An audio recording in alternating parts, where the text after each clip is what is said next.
উপন্যাস diary channel থেকে আপনারা শুনছেন প্রফেসর ওজান চৌধুরী। লিখেছেন বর্ণা শিকদার। কণ্ঠে আমি তাসনোভা। পর্ব ৪।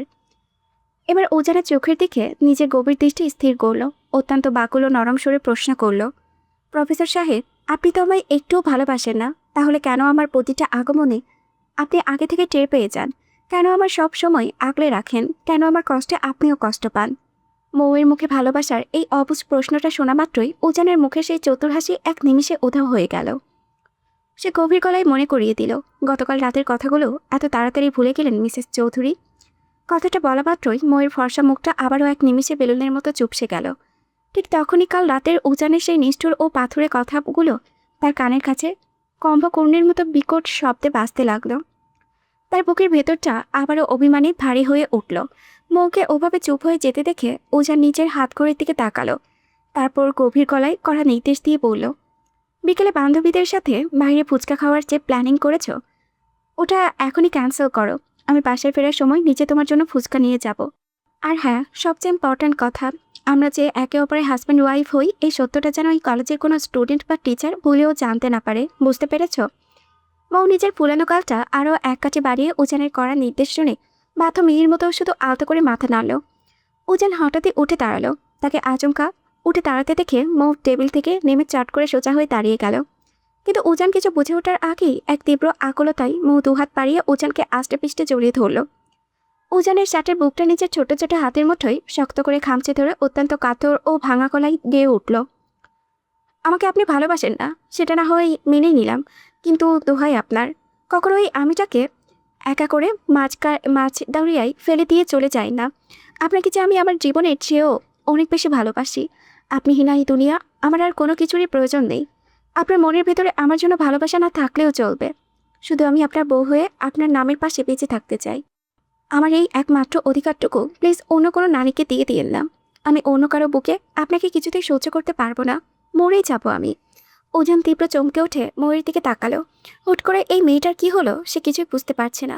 মৌয়ের এই আকুল আর্তনাদ আর হারানোর ভয় এক পলকে ওজানের ভেতরে শক্ত পুরুষালী অহংকারকে যেন নড়িয়ে দিল। সে নিজের অজান্তে মৌয়ের পিঠের ওপরে আলতো করে হাত বুলিয়ে দিতে লাগলো এবং তার মাথায় হাত রেখে অত্যন্ত ফিসফিসিয়ে জিজ্ঞেস করলো, কি হয়েছে পিচ্চি? মৌ কোনো কথা বলল না। সে শুধু উজানের বুকে নিজের মুখটা আরও গভীর করে কুঁচে দিল। উজান এক দীর্ঘশ্বাস ফেলে নিজের দুহাত দিয়ে মৌয়ের চিবুকটা আলতো করে উঠিয়ে মুখখানা নিজের দিকে ঘুরিয়ে নিল। চোখ তুলতেই দেখলো মৌয়ের বড় বড় চোখ দুটো অশ্রুতে চিকচিক করেছে। মনে হচ্ছে একটু নাড়া পেলেই বুঝি শ্রাবণধারা নামবে। মেয়েটার চোখের এই নোনাচল উজান কোনোভাবে সহ্য করতে পারে না। কিন্তু কেন? উজান নিজের মনেই এক মস্ত বড় প্রশ্নের মুখোমুখি হলো।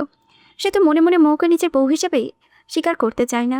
মৌ তো তার জীবনে কেবল এক বড় দায়িত্ব আর ফ্যামিলির চাপিয়ে দেওয়া এক বন্ধন মাত্র। তাহলে কেন এই মেয়ের চোখে সামান্য দুফোঁটা জলও দেখলেও তার বুকের ভেতরটা অমন তীব্র হাহাকারে হয়ে ওঠে? এটা কি শুধুই দায়িত্ববোধ, নাকি নিজের অজান্তেই এই পুচকে বিড়ালের বাচ্চার জন্য তার পাথরের মনে এক মায়ের জাল তৈরি হয়েছে? উজান আর বেশি দূর ভাবতে পারল না। এসব গভীর অনুভূতি নিয়ে ভাবা যায় তার নিজের তৈরি করা রুলসের বাহিরে। তবুও বারবার এই মেয়ের মায়াবী মুখটাই তার মাথায় ঘুরঘুর করছে। হঠাৎই নিজের ভাবনার ঘোর কাটতেই ওজানের স্থির দৃষ্টি গিয়ে থামল মৌয়ের শুকনো ও স্নান ঠোঁট দুটোর দিকে। পিচ্ছি কথা বলছো না কেন? মুখটা এমন শুকনো দেখাচ্ছে কেন তোমার? মৌ এবার ছোট বাচ্চাদের মতো উজানের শার্টের বুকে নিজের নাকটা ঘুষে মুছে নিল। আপনাকে আমার থেকে কেউ কেড়ে নিতে চাচ্ছে। আপনি যদি আমাকে নিঃস্ব করে চলে যান, তাহলে আমি কিভাবে বাঁচব? উজান মৌয়ের মুখে এমন বোকা বোকা কথা শুনে মৃদু হাসল। সে মৌয়ের কপালে আলতো করে নিজের আঙ্গুল দিয়ে একটা টোকা দিয়ে বলল, মিসেস ওজান চৌধুরীর মুখে এমন দুর্বল কথা তো একদম মানাই না। সে তো এত সহজে ভেঙে পড়ার মেয়ে নয়। আজ হঠাৎ কী হলো? আপনার এত স্বাদের প্রিয় জিনিসের বাহিরে কে এসে থেকে কেউ কেড়ে নিতে চাইছে কি, আর আপনি তাকে ওভাবে সহজে ছেড়ে দেবেন? প্রশ্নই আসে না। মৌ এক ছটকায় উজানের বুক থেকে নিজেকে ছাড়িয়ে সোজা হয়ে দাঁড়িয়ে গেল। সে নিজের নাকটা উঁচিয়ে বেশ কড়া গলায় তেজ দেখিয়ে বলল, যেখানে আমি আমার ইউজ করা সামান্য সুতোও কখনো কাউকে দেব না, সেখানে আপনাকে তো অন্য কারোর সাথে শেয়ার করার প্রশ্নই ওঠে না।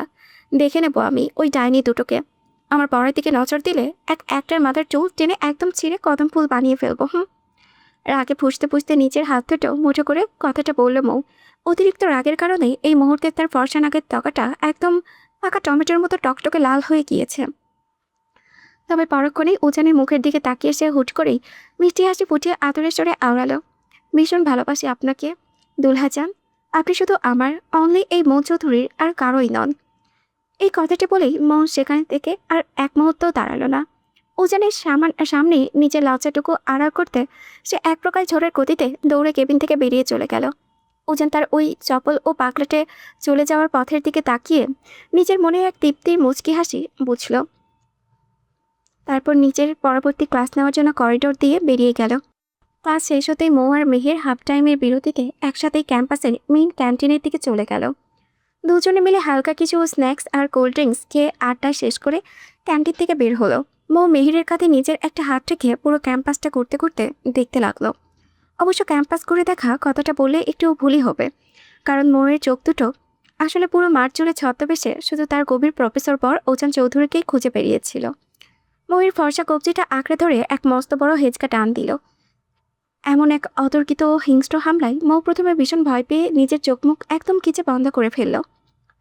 তবে পরের মুহূর্তেই যখন সে নিজেকে সামনে নিয়ে দীর্ঘায় চোখ মেলে দেখল তার অতি পরিচিত বকে যাওয়া লম্পট ছেলে জিহাদ অত্যন্ত নির্লজ্জের মতো তার সামনে দাঁড়িয়ে আছে।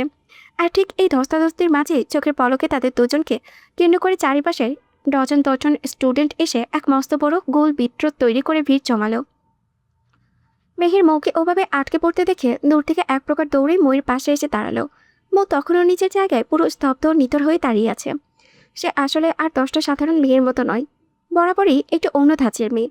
ছেলেদের সাথে অযথা মাখামাখি করা, কাছাকাছি থাকা বা ছেলেদের সাথে ফ্রেন্ডশিপ করাটা সে ছোটবেলা থেকে একদম পছন্দ করে না।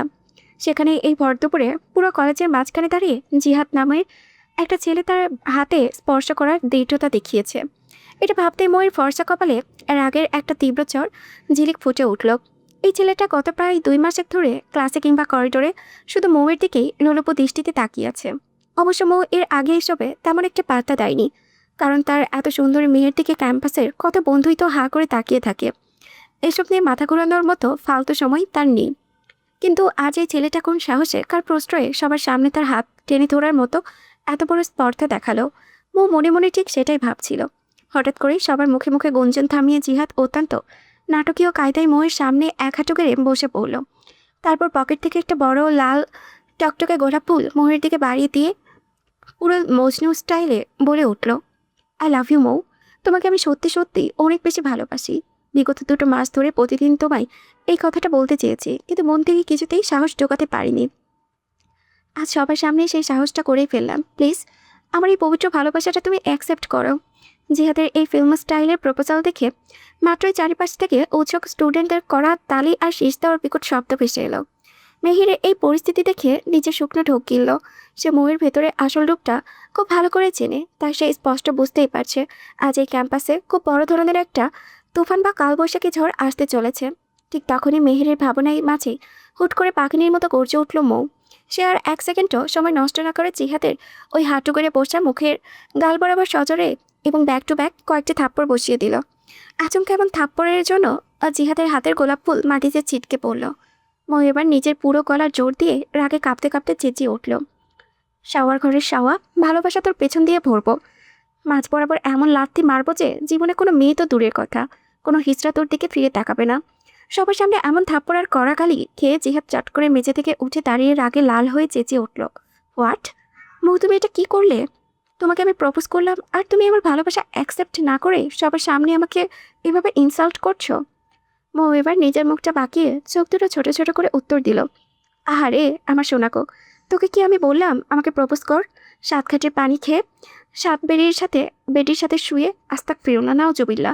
তোর মতো একটা ক্যারেক্টারলেস ছেলেকে অ্যাকসেপ্ট করার চেয়ে সারা জীবন একাকী সিঙ্গেল হয়ে ইন্তিকাল করাও আমার জন্য 1000 গুণ ভালো। লুচ্ছা ছেলে একটা। জিহাদ এবার চরম রাগান্বিত ও অপমানিত বোধ করে আঙুল উঁচিয়ে বলে, মৌ, তুমি কিন্তু এবার বড্ড বেশি বেশি করছো। আর তুমি কিসের ভিত্তিতে কোন প্রমাণের উপর দাঁড়িয়ে আমাকে এভাবে সবার সামনে খারাপ ছেলে বলেছ? হ্যাঁ, চুপ কর শালা। তোর মতো 1000টা ছেলের চেয়েও 1000 গুণ বেশি হ্যান্ডসাম আর কিউটের টিপ্পা পার্সোনালভাবে অলরেডি আমার জীবনে আছে। সো বেশি কথা তো দূরে গিয়ে মর। কথাটি বলা মাত্রই মৌ সকলের সামনে জিহাদের বুকে ধাক্কা দিয়ে তাকে একপাশে ফেলে দিল। তারপর পাশে দাঁড়িয়ে থাকা মেহেরের হাতটা শক্ত করে ধরে হনহন করে ওখান থেকে চলে গেল। এদিকে জিহাদের এমন করুণ দোলায় খাওয়ার অবস্থা দেখে ক্যাম্পাসের বাকি স্টুডেন্টরা আড়ালে দাঁড়িয়ে খিলখিল করে হাসতে লাগলো। সবার সামনে পাওয়া এই চরম অপমান জিহাদ কোনোভাবেই মেনে নিতে পারল না। সে নিজের লাল হয়ে যাওয়া গালে হাত দিয়ে চরম হিংস্র চোখে মৌয়ের চলে যাওয়ার পথের দিকে তাকিয়ে তাতে দাঁত পিষে বিড়বিড় করে উঠল, এই জিহাদকে তুই রিজেক্ট করলি তো মৌ। এর পরিণাম যে কি পরিমাণ কতটা ভয়াবহ হবে তা তুই কল্পনাও করতে পারবি না। তোকে এই অপমানের শাস্তি নিজের হাড়ে হাড়ে পেতেই হবে। Just wait and see. Mou আর মেহের দুজনেই ক্লাস শেষে গুটি গুটি পায়ে করিডোর দিয়ে ক্লাসরুমের দিকে এগিয়ে যাচ্ছিল। কিন্তু ঠিক তখনই কোনো একটা অদৃশ্য আকর্ষণে মৌ হুট করেই মেহেরের হাত ছেড়ে দিয়ে সামনের দিকে দৌড় দিল। মেহের মৌয়ের ওভাবে হঠাৎ ঝড়ের গতিতে দৌড়াতে দেখে নিজের জায়গায় পুরো স্তব্ধ ও হা হয়ে দাঁড়িয়ে রইল। সে কিছুতেই মাথা খাটিয়ে বুঝতে পারছিল না এই ভর দুপুরে মৌ হঠাৎ কেন ওভাবে বৌদৌড় দিল। মেয়েটা আসলে হুটহাট কখন যে কি করে বসে তা মেহেরের সাধারণ বুদ্ধির একেবারেই বাহিরে। মনটা তো ওই টানপিটে চাতক পাখির মতোই চঞ্চল। ওই এখানে আছে তো এই পরক্ষণে আবার অন্য কোথাও হারিয়ে যায়। মৌ কেন এমন পাগলের মতো চলে গেল তার পেছনের আসল কারণটাও বুঝতে মেহেরের অবশ্য খুব বেশি সময় লাগলো না। পরক্ষণেই যখন সে করিডোর পেরিয়ে কিছুটা দূরে কৃষ্ণচূড়া গাছটার নিচে সাব্বিরকে দাঁড়িয়ে থাকতো দেখল, অমনি মেহেরের নিচের ঠোঁটের কোণে এক চিলতে মিষ্টি হাসি আপনা আপনি ফুটে উঠল। এখন আর তার বুঝতে বাকি রইল না যে মৌ আসলে কেন ওভাবে উধাও হয়েছিল। মেহেরও নিজের মনের ভেতরে চেনা কাপড়টা লুকিয়ে ধীর পায়ে মৌয়ের পিছু নিল। ততক্ষণে মৌ এক লাফে গিয়ে সরাসরি সাব্বিরের চওড়া বুকে আষ্টে পড়েছে। সে নিজের দুই হাত দিয়ে সাব্বিরকে আষ্টে পিষ্টে শক্ত করে জড়িয়ে ধরে খিলখিল করে হাসতে লাগলো। সাব্বির প্রথমে আচমকা এমন ধাক্কায় বেশ ভড়কে গেলেও পরক্ষণের নিজের বুকের মাঝে উচকে বোন মৌয়ের চিরচেনা পরিস্থিতি টের পেয়ে ঠোঁটের কোণে মুচকি হাসি ফুটিয়ে তুলল। এই পাগল মেয়েটা মাঝে মাঝে এমন সব কাণ্ড কারখানা করে বসেছে ভয় তার আত্মা খাঁচাছাড়া হওয়ার উপক্রম হয়। সাব্বির নিচে দুহাত দিয়ে মুখে পরম মায়ে আগলে নিল। তারপর বোনের অমন শক্ত বাঁধনে হাঁসফাঁস করতে করতে আদুরে গলায় বলে ওঠে, একটু তো ছাড় পাখি, ভাইটাকে একটু নিঃশ্বাস নিতে দিবি তো নাকি এখানেই মেরে ফেলবি। মৌ ভাইয়ের কথায় কান তো দিলই না, বরং আরও বেশি জেদ করে ধরে আষ্টে পিষ্টে শক্ত করে জড়িয়ে রাখল। ক্যাম্পাসের মাঝে দাঁড়িয়ে ভাই বোনের এই চরম পাগলামি আর মিষ্টি আহ্লাদ দেখে মেহের সহ তাদের ফ্রেন্ড সার্কেলের বাকি সবাই হো হো করে উচ্চস্বরে হেসে উঠল। কিন্তু এই হাসাহাসিতে মৌয়ের বিন্দুমাত্র ভুরুক্ষেপ নেই। সে এবার সাব্বিরের বুক থেকে নিজের মুখটা সামান্য সরিয়ে ঠোঁট উল্টে একরাশ অভিমানী ও কাঁদো কাঁদো সরে বলে উঠল, কেন ছাড়বো? আমি তোমাকে কেন ছাড়বো শুনি? নিজের বোনটাকে বিয়ে দিয়ে মাথা থেকে মস্ত বড় একটা বোঝা ছেড়ে ফেলেছ তাই না?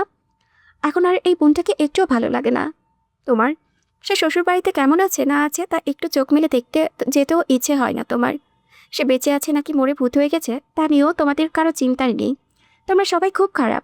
সাব্বির মৌয়ের এমন অনর্গল অভিমানের বান শুনে শব্দ করে হেসে উঠল। সে মৌকে এক হাতে আগলে নিয়ে পাশে একটা ফাঁকা বেঞ্চে এনে বসল।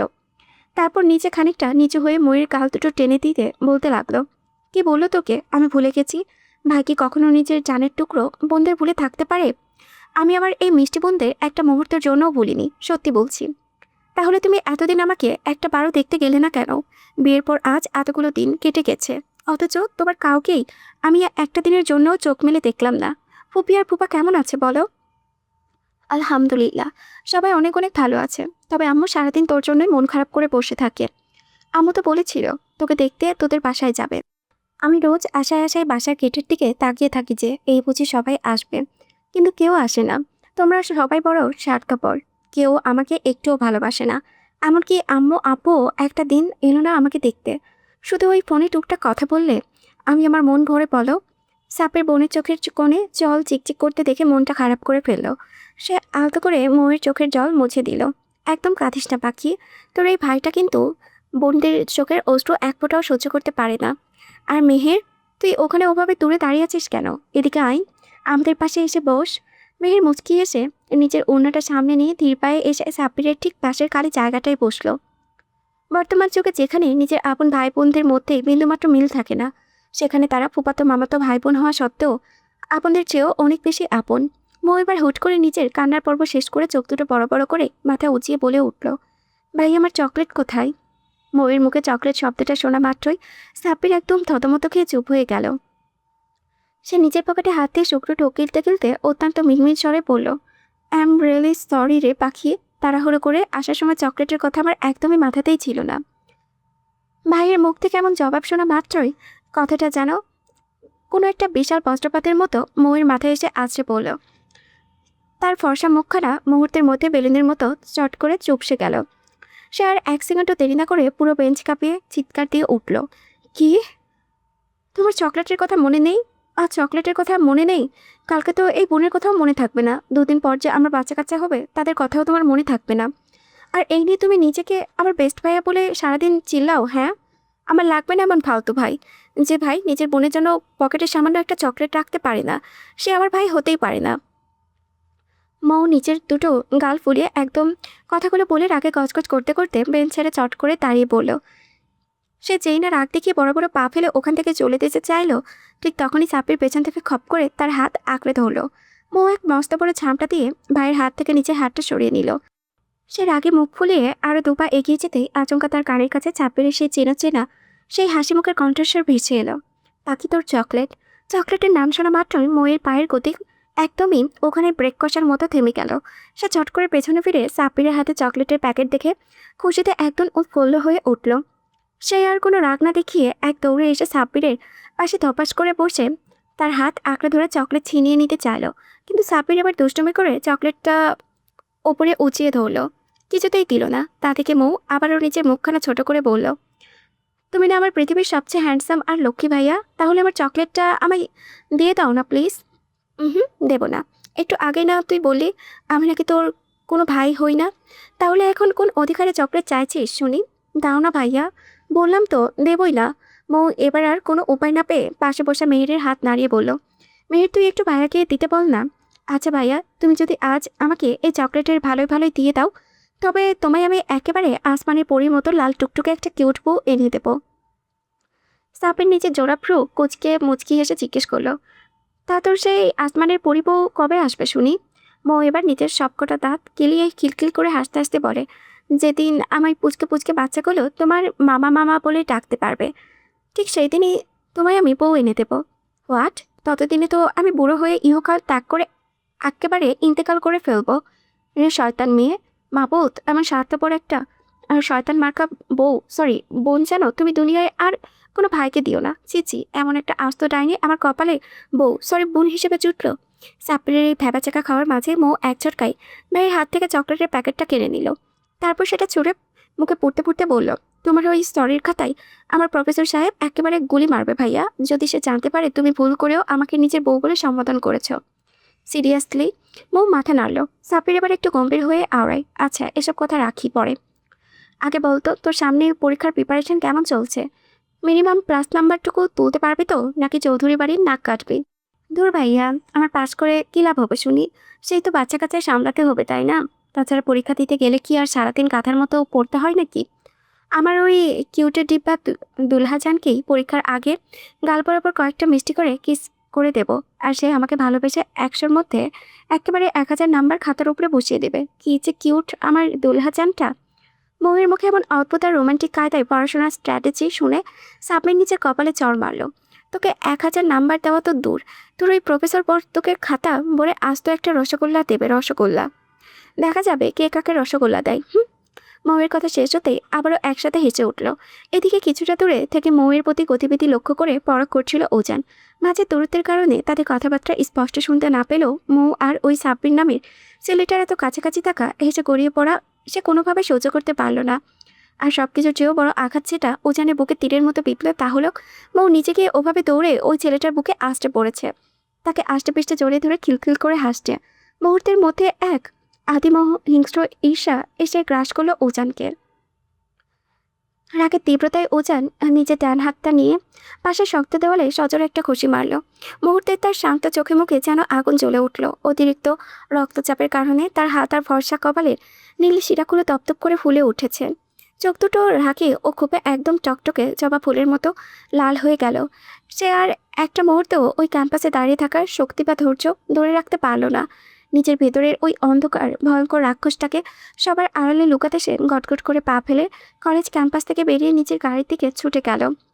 ওজন তার পার্সোনাল বাংলো বাড়িতে এসে পৌঁছিয়েছে।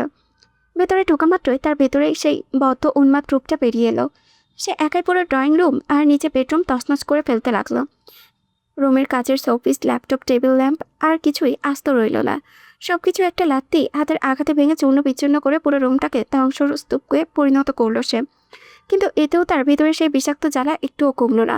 ওজন টেবিলের উপরে রাখা তার ল্যাবের তীব্র ক্ষতিকারক নাইট্রিক অ্যাসিডের বোতলটাও হাতে নিল। ওরে বাবা! নিজে কোনো ভুরুক্ষেপ ছাড়াই এক ভয়ঙ্কর পাগলামিতে সে নিজের ডান হাতের উপরে সরাসরি গলে অ্যাসিড ঢেলে দিল। তীব্র অ্যাসিডের বিক্রিয়ায় চামড়া পুড়তে শুরু করলো। মাংস কামড়ে ধরার মতো অসহ্য যন্ত্রণা হতে লাগলো। তবুও সে উন্মাদের মতো দাঁড়িয়ে রইল। ভাই, নাইট্রিক অ্যাসিড এটা হাতে পড়লে কি হবে জানা আছে? এটা লেখিকা কেমনে লিখলো ভাই? একটু কুকড়ে না গেলে এমনকি যন্ত্রণায় চেঁচালো ওরা।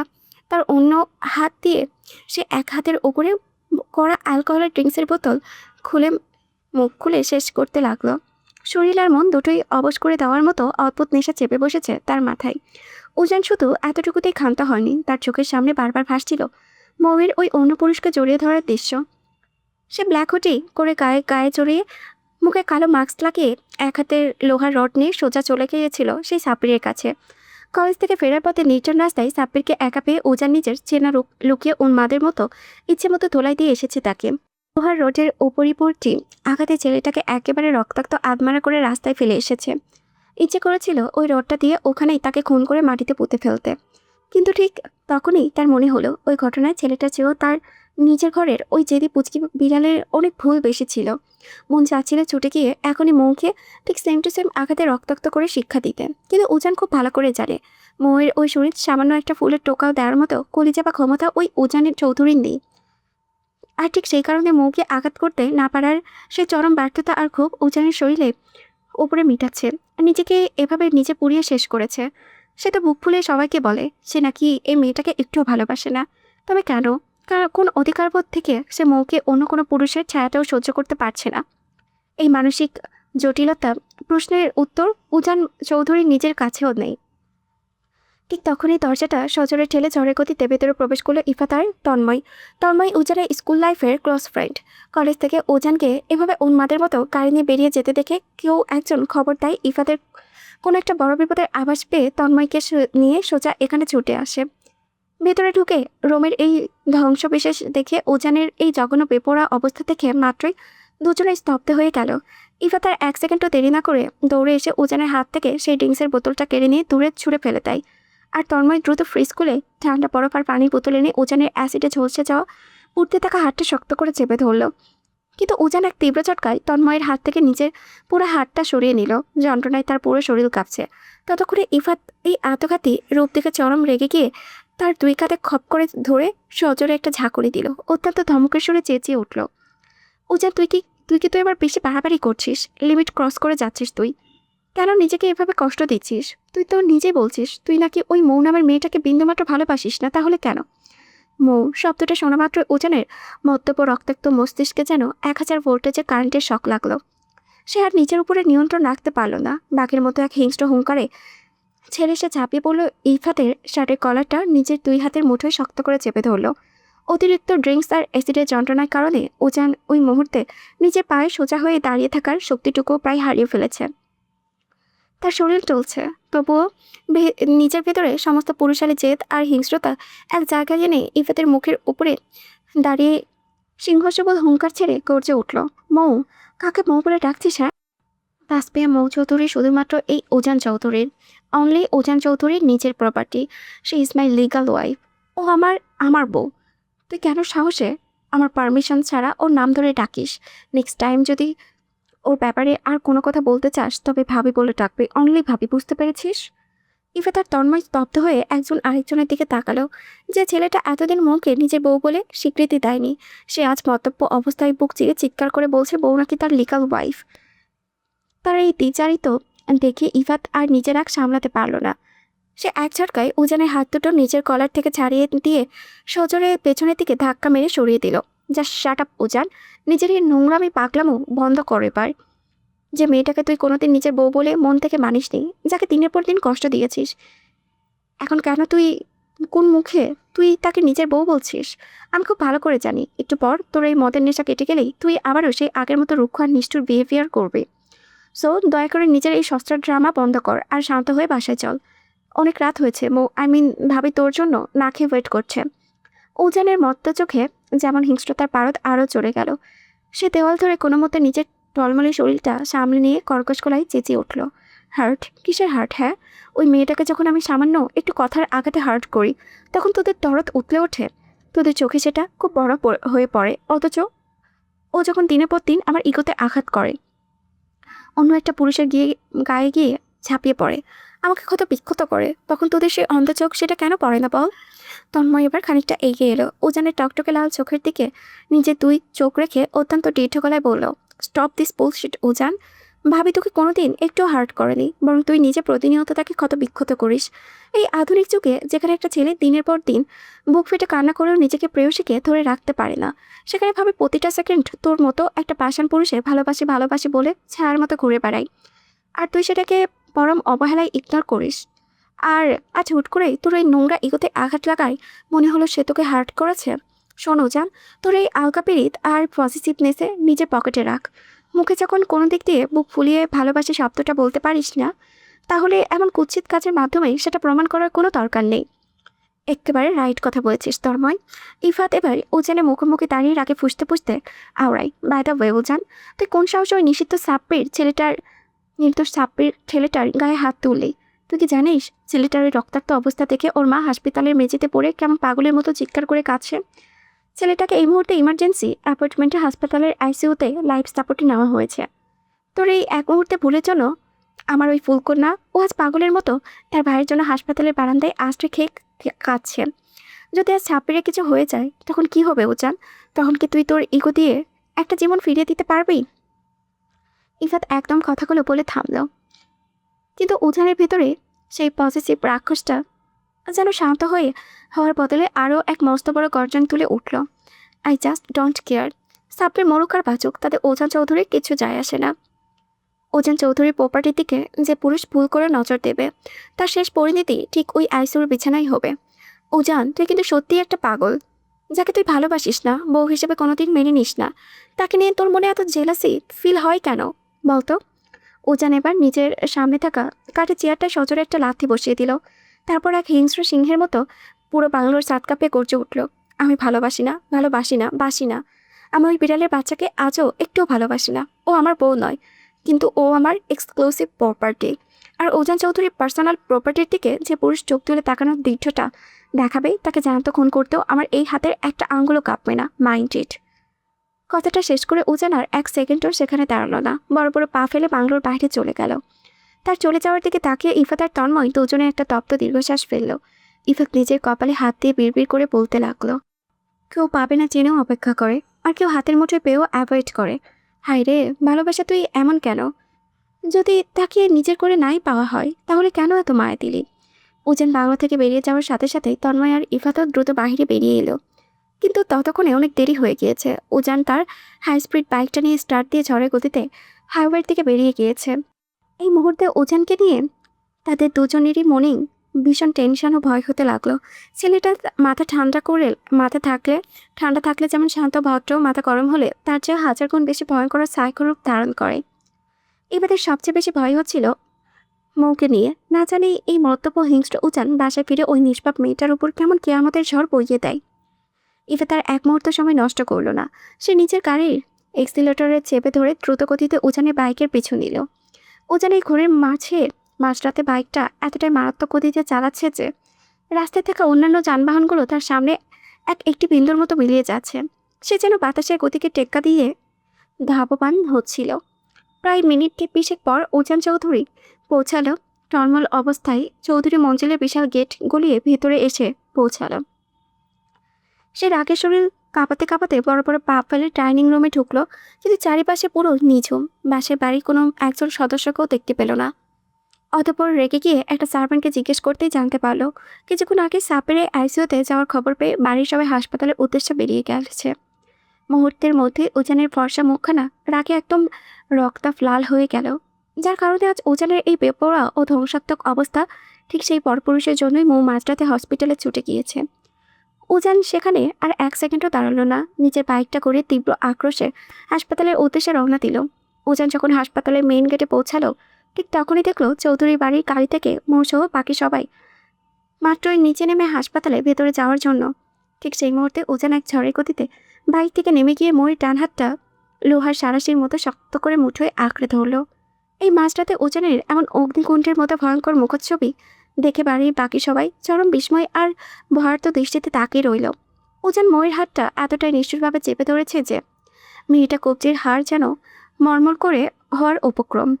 ওজান নিজের ভেতর থেকে সমস্ত মত্ততা লুকিয়ে চরম শীতল কণ্ঠে আওড়ালো, চলো পিচ্ছি,